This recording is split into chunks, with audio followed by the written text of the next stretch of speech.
Welcome back to my channel Rudy Konsultan, channel yang membahas tentang informasi perpajakan dan tutorial tentang aplikasi perpajakan. Di video kali ini kita akan membahas tentang pengaduan atau penggunaan aplikasi e-objection. Jika sobat pajak belum tahu apa itu aplikasi e-objection, adalah alternatif saluran atau channel untuk menyampaikan surat keberatan. Di sini dalam rangka memberikan pelayanan perpajakan secara elektronik untuk meningkatkan efektivitas dan efisiensitas dalam menyampaikan surat keberatan, dan untuk lebih memberikan kemudahan bagi wajib pajak menyampaikan surat keberatan, telah diimplementasikan aplikasi penyampaian surat keberatan secara elektronik atau e-objection. Untuk saat ini aplikasi e-objection terbatas pada pengajuan keberatan atas surat ketetapan pajak selain surat ketetapan pajak PBB, dan belum mencakup pengajuan keberatan atas pemotongan atau pemungutan pajak oleh pihak ketiga, pengajuan keberatan oleh kuasa wajib pajak, dan pengajuan keberatan yang melewati jangka waktu karena keadaan di luar kekuasaan wajib pajak.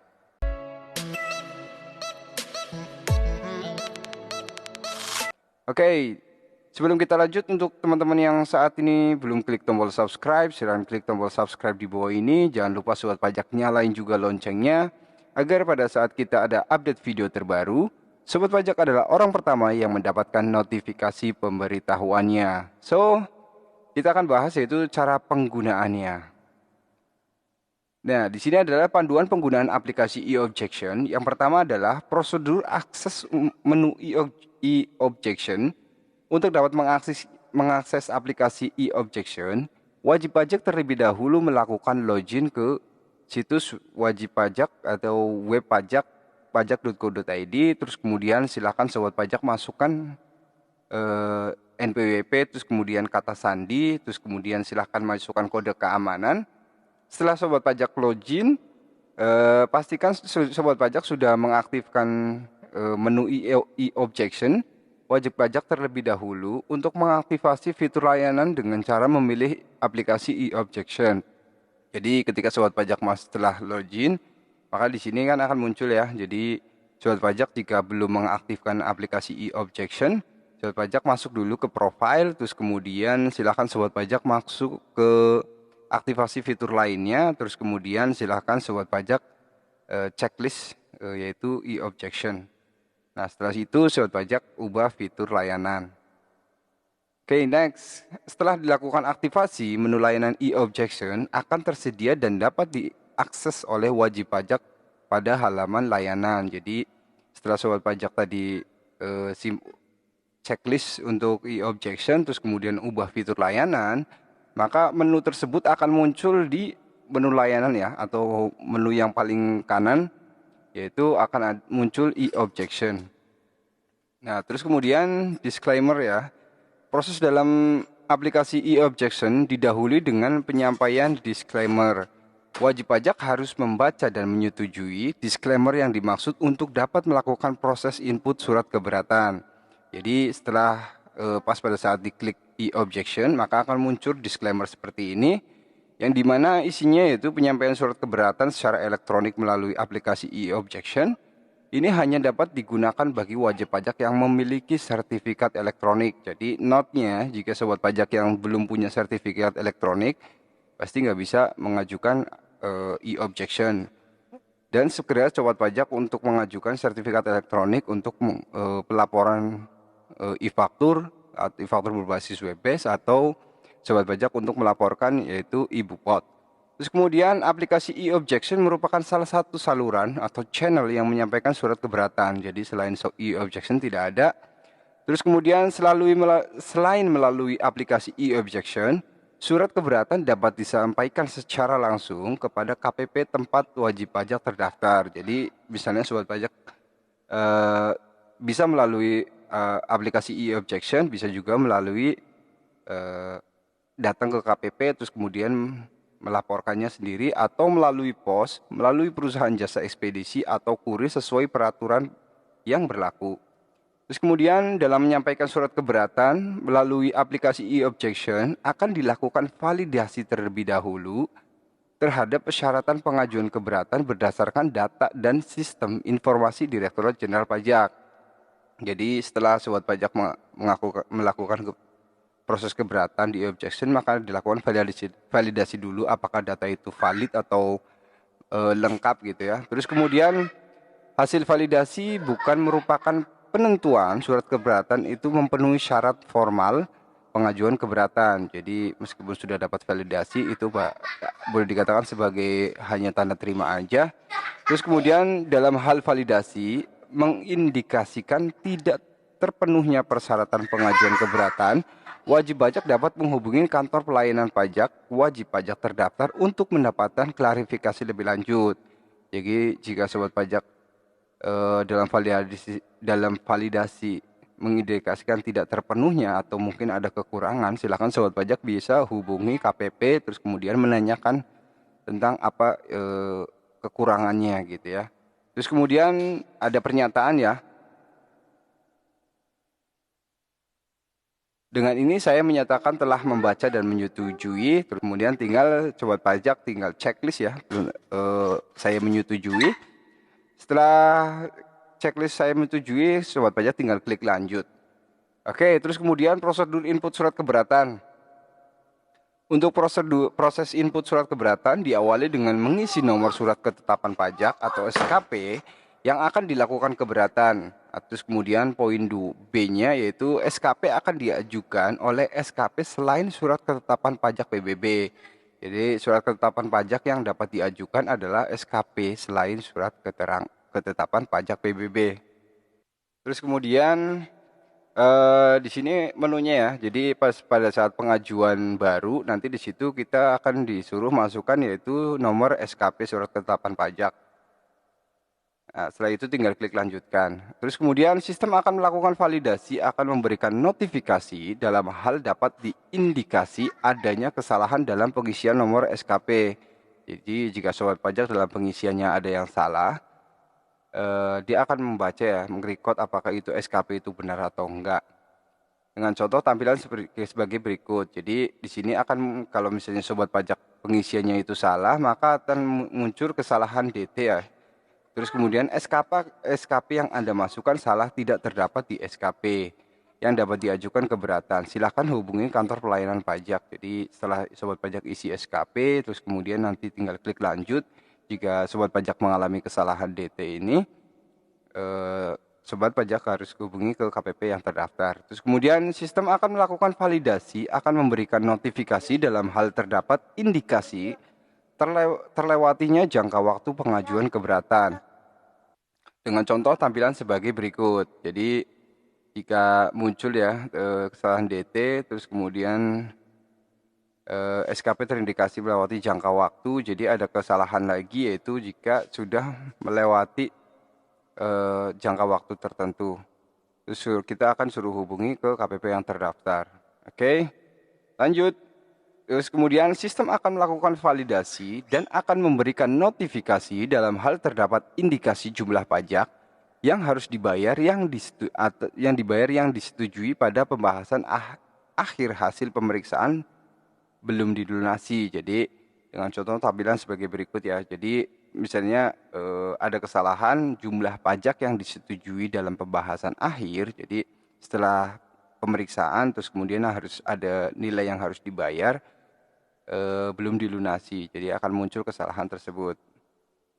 Terus kemudian next, sistem akan melakukan validasi dan akan memberikan notifikasi dalam hal terdapat indikasi atas SKP surat keterangan pajak ketetapan pajak yang sama diajukan permohonan pasal 36 Undang-Undang KUP dengan contoh tampilan sebagai berikut. Jadi itu kesalahannya yaitu misalnya SKP terindikasi telah diajukan permohonan pasal 36 Undang-Undang. Terus kemudian jadi di sini akan ada 5 step ya. Pastikan 5 step itu berhasil semua.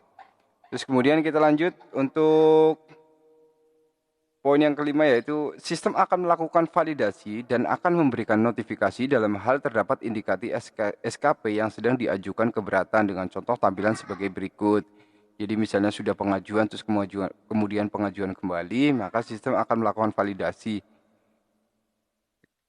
Oke, dalam hal wajib pajak tidak mendapatkan notifikasi, sistem akan melanjutkan proses penyajian informasi data SKP atau surat ketetapan pajak yang diajukan keberatan dan identitas wajib pajak. Jadi setelah sobat pajak isi SKP-nya, terus kemudian berhasil, maka akan muncul NPWP, terus kemudian nama wajib pajak, terus kemudian jenis SKP-nya yaitu kurang bayar, terus kemudian tanggal SKP-nya, terus nilai SKP-nya, terus kemudian jenis pajaknya, terus kemudian masa pajaknya, dan nilai yang disetujui wajib pajak adalah 3 juta ya. Jadi nilai yang harus dilunasi adalah 3 juta dari total nilai SKP-nya.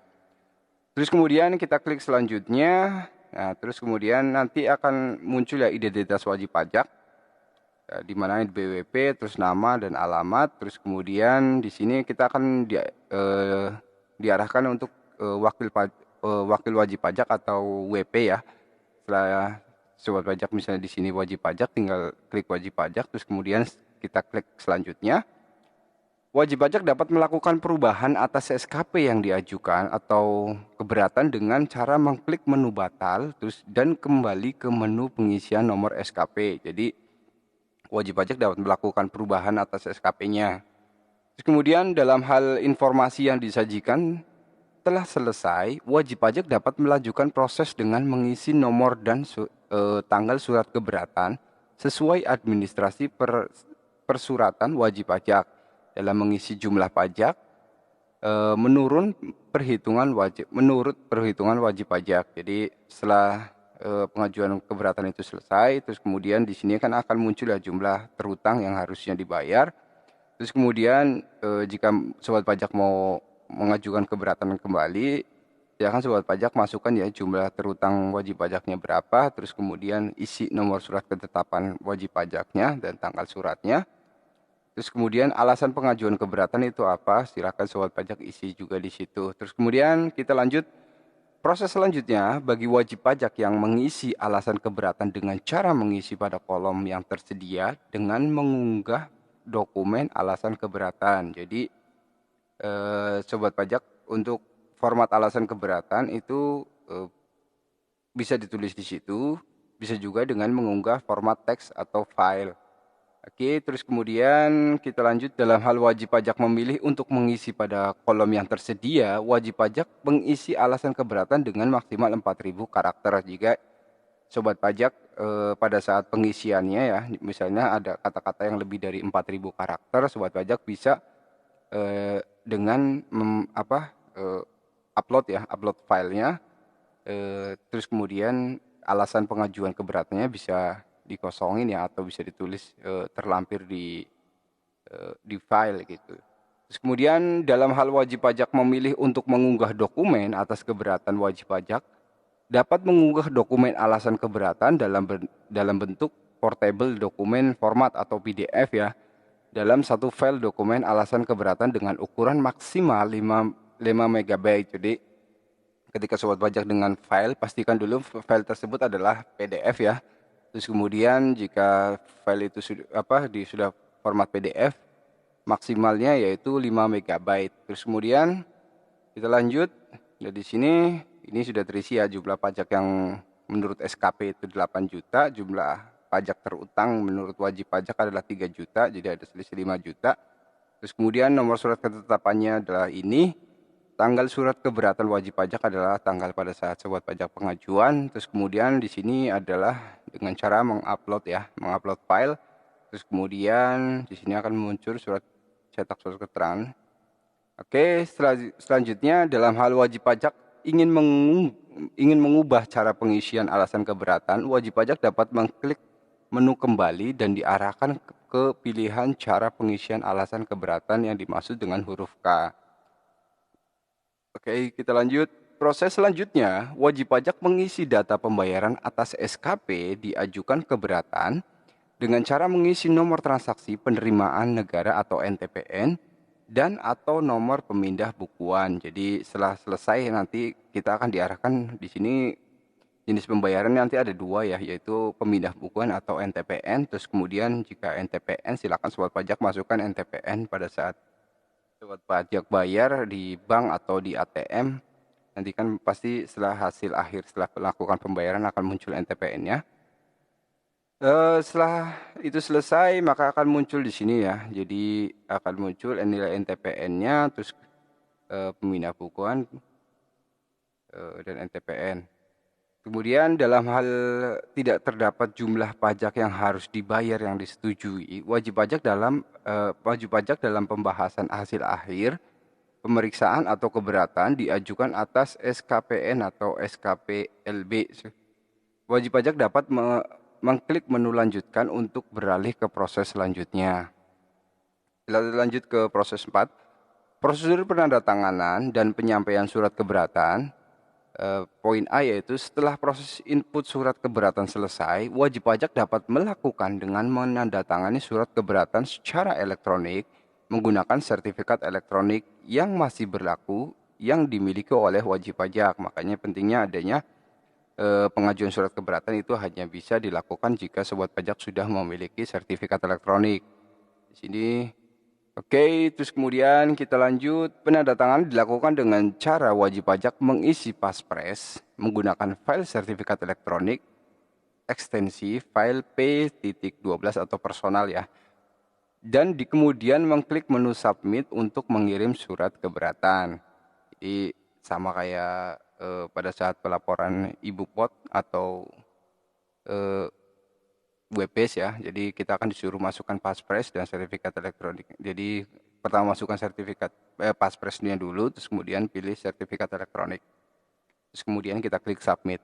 Proses selanjutnya, sistem akan menerbitkan bukti penerimaan elektronik atau BPE dalam surat keberatan wajib pajak sebagai bukti keberatan telah berhasil disampaikan. Jadi setelah sobat pajak selesai, terus kemudian berhasil, maka akan muncul di sini ya checklist berhasil, pengajuan telah tersimpan dengan nomor nanti akan muncul ya nomor ketetapannya berapa. Dokumen BPE dapat diunduh ulang dengan tombol unduh BPE pada halaman billboard. Nah, setelah itu nanti akan muncul ini hampir sama kayak pelaporan realisasi Pasal 21 atau 4 ayat 2. Nah, setelah itu nanti akan ada dua ya opsi atau dua aksi gitu. Jadi download atau lihat. Oke, sampai sini dulu tentang pembahasan apa itu e-objection atau bagaimana cara penggunaan aplikasi e-objection. Untuk sobat pajak yang suka dengan video ini, jangan lupa kasih klik jempol ke atas. Jika sobat pajak belum klik tombol subscribe, silahkan klik tombol subscribe. Untuk yang sudah klik tombol subscribe, terima kasih banyak. Terus kemudian jika sobat pajak ada kendala dengan perpajakan atau butuh jasa konsultan, silakan sobat pajak bisa isi kolom komentar di bawah atau bisa hubungi kontak person kami yang ada di informasi channel kami. Terima kasih sudah menonton dan sampai jumpa.